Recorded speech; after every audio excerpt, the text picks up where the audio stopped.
Designing a quake-resistant building starts at the soil. Builders in developing countries are often not required to build strong buildings. So when a disaster strikes, the damage is often widespread. Yet Japan is one of the most developed countries in the world. Still, the March 11th earthquake and tsunami waves destroyed more than 14,000 buildings. Brady Cox is an assistant professor of civil engineering at the University of Arkansas.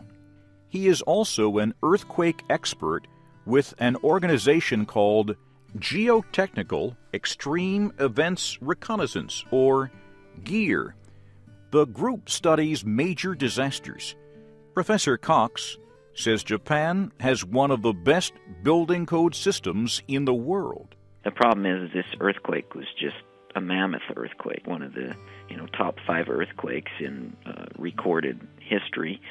So anytime you have an earthquake that large, you're going to have damage. The quake measured magnitude 9. One thing I think a lot of people don't understand is that building codes are meant to prevent loss of life in earthquakes. That doesn't mean that the buildings won't, or bridges for that matter, or anything won't sustain significant damage. Mr. Cox says Japan has invested a lot in seismic research and design since a magnitude 7.5 earthquake in Niigata in 1964.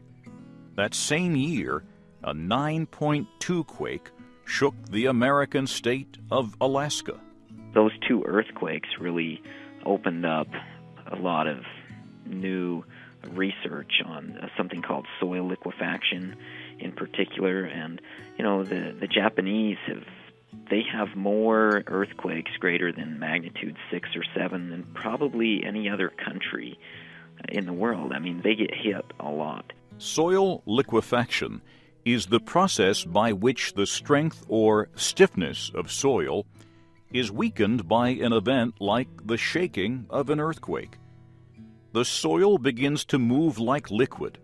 Professor Cox says the first step to designing an earthquake-resistant building is to study the soil.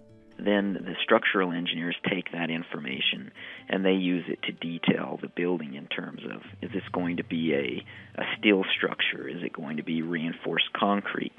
And then you get into all kinds of things in terms of the designs of the columns and the beams and the framing of the building and the connections and how much steel do you put in. A team from Geotechnical Extreme Events Reconnaissance is planning a trip to Japan to examine the destruction.